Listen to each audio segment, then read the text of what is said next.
Hello everyone. आज अपन करते हैं इतिहास।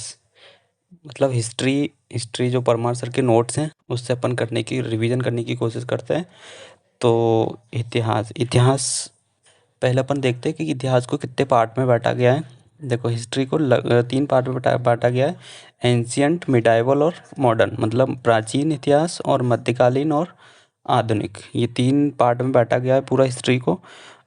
तो आज अपन एंशियंट का कुछ पार्ट पढ़ते हैं। तो अपन रिवीजन के पर्पस से पढ़ रहे हैं, जो परमार सर के नोट्स हैं उससे। तो देखते हैं आगे। ठीक है, तो देखो, तो यहाँ पे है पुरातत्व। जैसे यहाँ इसकी जो एंशियंट हिस्ट्री है उसकी कोई लिखित, मतलब लिखित साक्ष्य नहीं मिले अभी तक।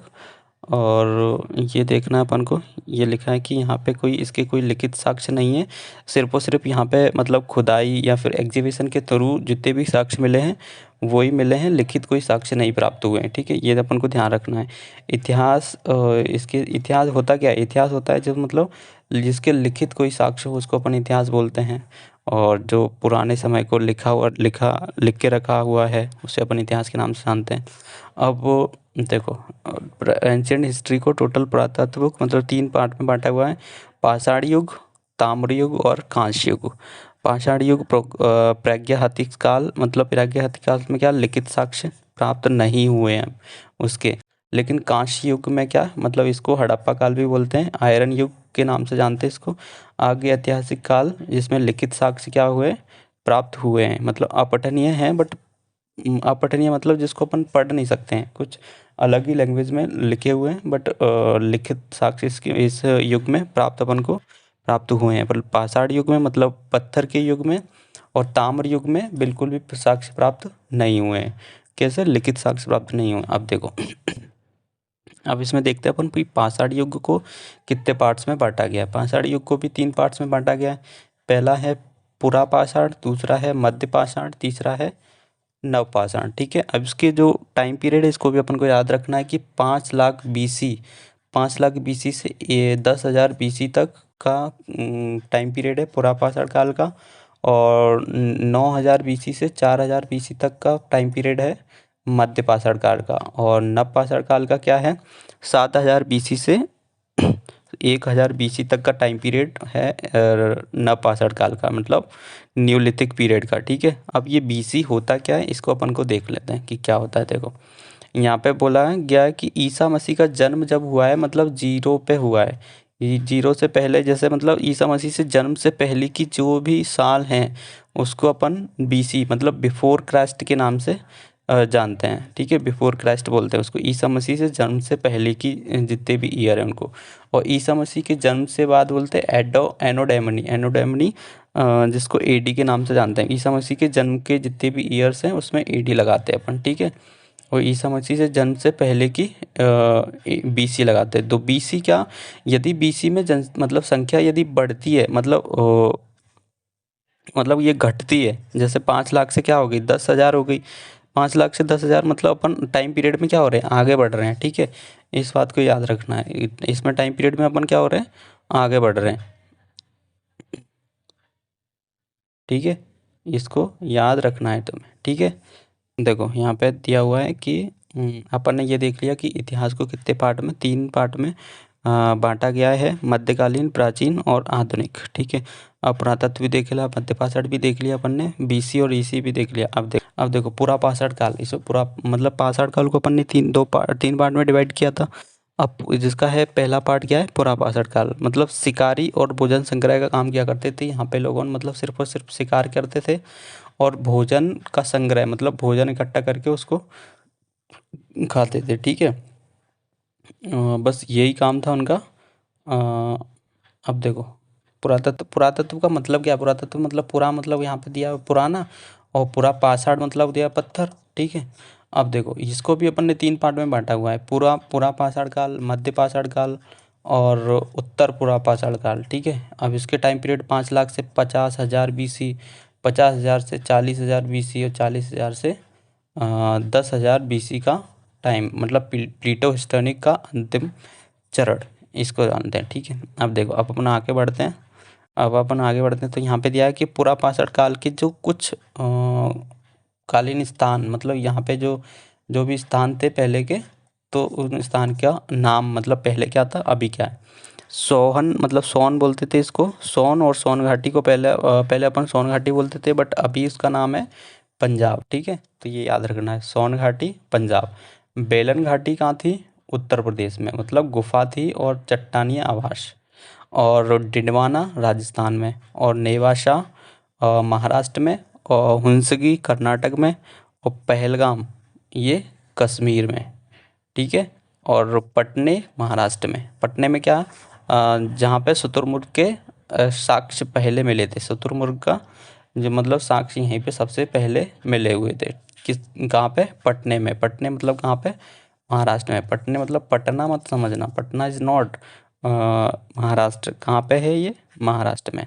इसको याद रखना है। मतलब सोनपुर क्या, पंजाब, बेलन घाटी उत्तर प्रदेश, डिंडवाना राजस्थान, और नेवासा महाराष्ट्र, हुंसगी कर्नाटक, पहलगाम कश्मीर, पटने महाराष्ट्र। ठीक है, इसे याद रखना है तुम्हें। अब अपन आगे बढ़ते हैं।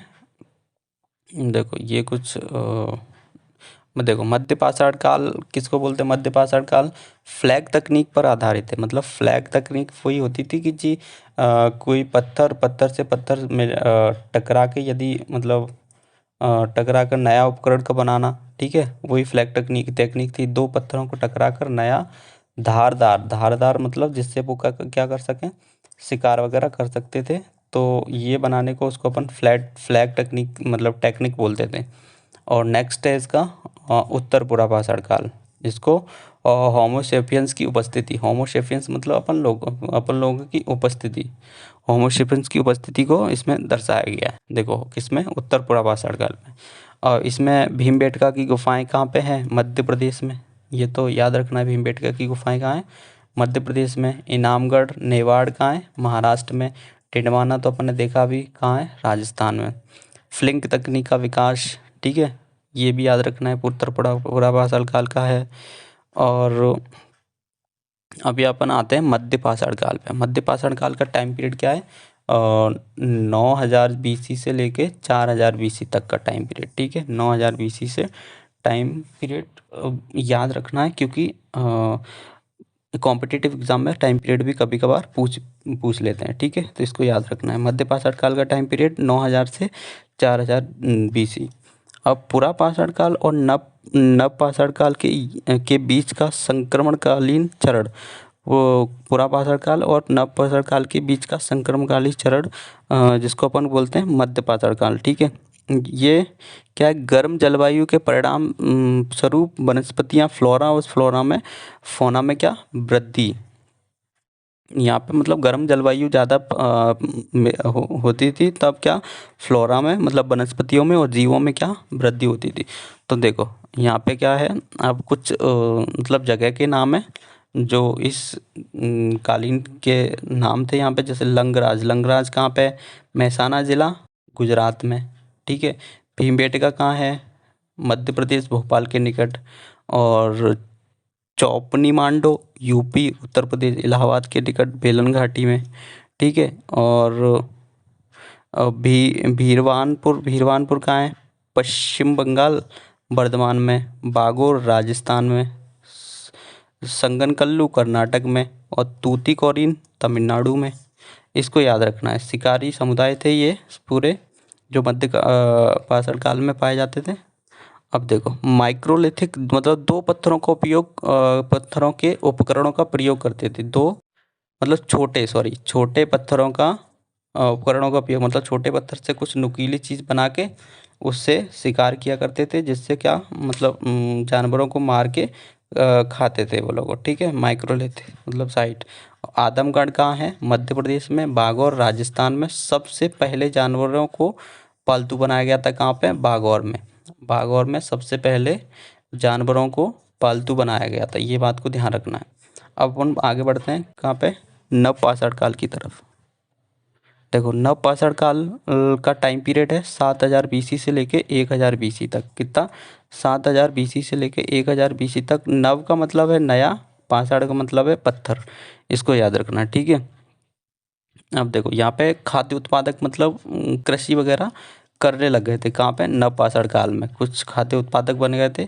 और मेहरगढ़ बलूचिस्तान, मतलब मेहरगढ़ कहाँ है? बलूचिस्तान में है। यह यहाँ पे क्या है, सबसे पहले गेहूं के साक्ष्य अपन को प्राप्त हुए हैं। कहाँ से? मेहरगढ़ से। ये बहुत ही इंपॉर्टेंट फैक्ट है, इसको याद रखना है। और कभी भी एसएससी की एग्ज़ाम में, सीजीएल जैसे एग्ज़ाम में पूछ सकते हैं। और जौ और कपास के साक्ष्य भी प्राप्त हुए हैं। और क्या? घरों के साक्ष्य, मतलब घर बना के रहने लग गए थे ये, एक जगह स्थिर होने लग गए थे और कृषि करने लग गए थे। मेहरगढ़ से इनके साक्ष्य प्राप्त होते हैं, जो अभी फिलहाल में क्या है, बलूचिस्तान में स्थित है। क्या? मेहरगढ़। ठीक है। अभी देखो कश्मीर से अपन को क्या मिला है? कश्मीर से मिला है हड्डियों से बने उपकरण। ये लोग हड्डियों से भी उपकरण बनाया करते थे, क्योंकि हड्डियाँ क्या होती हैं? हड्डियाँ होती हैं नुकीली, और नुकीली तो उस तरीके से उनसे हड्डियों से भी उपकरण और हथियार बनाया करते थे। ठीक है। अब ये दो बहुत ही इम्पोर्टेंट फैक्ट हैं, इसमें है बुर्ज़ाहोम और गुफ़ कराल। बुर्ज़ाहोम क्या है? झील के किनारे गड्ढे में निवास करते थे और श्रीनगर में 16 किलोमीटर पश्चिम में इंसान के साथ पालतू कुत्तों का शव दफनाया करते थे। ये बात याद रखना है कि कहाँ पे पूछे, वो एग्जाम में पूछता है कि कहाँ पे मतलब पालतू कुत्तों का शव के साथ दफनाया जाता था। इस बात को याद रखना है। कहाँ पे? बुर्ज़ाहोम में। ठीक है। जो श्रीनगर से कहाँ पे है? श्रीनगर से 1600 किलोमीटर दूर पश्चिम में स्थित है। ठीक है। अब गुफ़ कराल क्या है? गुफ़ कराल मतलब कुम्हारों की गुफा, श्रीनगर से 41 किलोमीटर दूर दक्षिण पश्चिम में स्थित है, जो कृषि और पशुपालन के लिए मतलब प्रसिद्ध है। यहाँ पे कृषि और पशुपालन किया जाता था गुफ़ कराल में। गुफ़ कराल और बुर्ज़ाहोम, इनको याद रखना है। जो कहाँ पे है? श्रीनगर मतलब जम्मू कश्मीर में। तो यहाँ पे पालतू कुत्तों को शवों के साथ दफनाते थे, और पशुपालन और कृषि वगैरह यहाँ पे किया करते थे। ठीक है। और बिहार, बिहार में क्या है? एक प्लेस है जिनका नाम है चिरांद। चिरांद मतलब हड्डियों के उपकरण। ये वही हड्डियों के उपकरण यहाँ पे कश्मीर घाटी में भी बनाते थे, और हड्डियों के उपकरण चिरांद में भी बनाते थे। इसको याद रखना है। ठीक है। अब अपन आगे बढ़ते हैं। कर्नाटक, कर्नाटक में जगह का नाम है संगनकल्लू, ब्रह्मगिरी और मस्की, पिकलीहल, हल्लूर। और बाजरा की खेती करते थे। क्या करते थे ये? बाजरा की खेती किया करते थे। और उत्तर प्रदेश में क्या है? इलाहाबाद। उत्तर प्रदेश में इलाहाबाद में चावल की खेती करते थे। और आंध्र प्रदेश में भीमा कृष्णा तुंगभद्रा नदी के पास में क्या, बुधियाल, उटनूर, और सबसे पुरानी साइट है ये, क्या सबसे पुरानी साइट, और जो नागार्जुन कोंडा। और तमिलनाडु में क्या करते हैं? पल्लियमपल्ली, कावेरी, और बेलन घाटी में कोलहिड़ा। ये सारी जगह के नाम हैं जो वहाँ पे मध्यकालीन उसमें पाए जाते हैं। नवपाषाण कालीन जो स्थान है, इनके नाम है। बेलन घाटी कहाँ पे थी? कोलबीडा और महानगर। ये सबसे पहले चावल के साक्ष्य मिले यहाँ पे। किसके? चावल के। कोल्डी हवा में। ठीक है। बेलन घाटी में। मेघालय में क्या, गारो पहाड़ियाँ। और असम में दार्जिलिंग हेल्डिंग, जो जेटाइट पत्थर यहाँ पे पाया गया था। जेडाइट पत्थर, जो मतलब हरे रंग का हुआ करता था। और इसको भी याद रखना कि केटल हुयुक तुर्की और नवपाषाणकालीन शहर है। केटल हुयुक जो क्या है, नवपाषाणकालीन शहर है। ठीक है। अब मिट्टी के बर्तन कैसे हुआ करते थे? इसको भी याद रखना है। मिट्टी के बर्तन हुआ करते थे मतलब पोटरी, जो मतलब घड़े टाइप में कैसे लाल और काले रंग के हुआ करते थे। और आर्ट क्या होता था? भीमबेटका मतलब भोपाल से लगभग 45 किलोमीटर दक्षिण में स्थित है ये भीमबेटका। चट्टानों में चित्रकला, मतलब चट्टानों में चित्रकला बनी हुई है, मानव के चित्र बने हुए हैं वहाँ पे। कहाँ पे? भीमबेटका में। तो ये इनका आर्ट हुआ करता था, मतलब कुछ दीवार वगैरह गुफा वगैरह में, तो वहीं उसी पे कुछ चित्र वगैरह बना दिया करते थे। ठीक है। मानवों के चित्र बने हुए थे। तो ये आर्ट दिया हुआ है भीमबेटका में। अब अपन आगे बढ़ते हैं कि देखो नेक्स्ट क्या है कि नवपाषाण कालीन लोग संपत्ति भी धारण करते थे। क्या करते थे? संपत्ति भी धारण करते थे। मानवों द्वारा पहली धातु की खोज, ये बहुत ही इंपॉर्टेंट फैक्ट है, इसको बहुत याद रखना है कि मानव के द्वारा सबसे पहली धातु मतलब मेटल कौन सा खोजा गया था। ठीक है। कौन सा खोजा गया था? उसका नाम है तांबा, मतलब कॉपर खोजा गया था सबसे पहले। ठीक है। इसको याद रखना है। और अब अपन आगे बढ़ते हैं। ताम्र युग मतलब चैल्कोलिथिक एज की तरफ। ताम्र युग क्या है? ग्रामीण समुदाय मतलब ग्राम वगैरह बस गए थे, ग्रामीण समुदाय वाला है ये ताम्र युग। अब इसमें दक्षिण पूर्वी राजस्थान में क्या, बनास घाटी, आहर और गिलिंद सबसे पहला। अब देखो, अब यहाँ पे पूर्वी भारत में चिरांद, बर्धमान जिला और मैदानपुर जो वेस्ट बंगाल में है, गंगा नदी के किनारे है। ये जगह के नाम है जो मतलब इसके समय की जगह जब यहाँ पे ताम्रपाषाण कालीन युग सभ्यता पाई जाती थी। और मध्य प्रदेश में क्या है? मालवा और कायथा, ईरान और काली सिंध यहाँ पे नदी बहती थी। और महाराष्ट्र में जोरवे, नेवासा,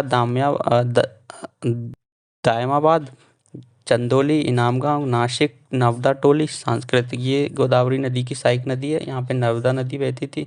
साल्टा ताप्ती नदी का नाम है। अब ये देखो, अपन आगे बढ़ते हैं कि दायमाबाद में क्या सबसे बड़ी साइट है जो जोरवे के अंतर्गत आती है।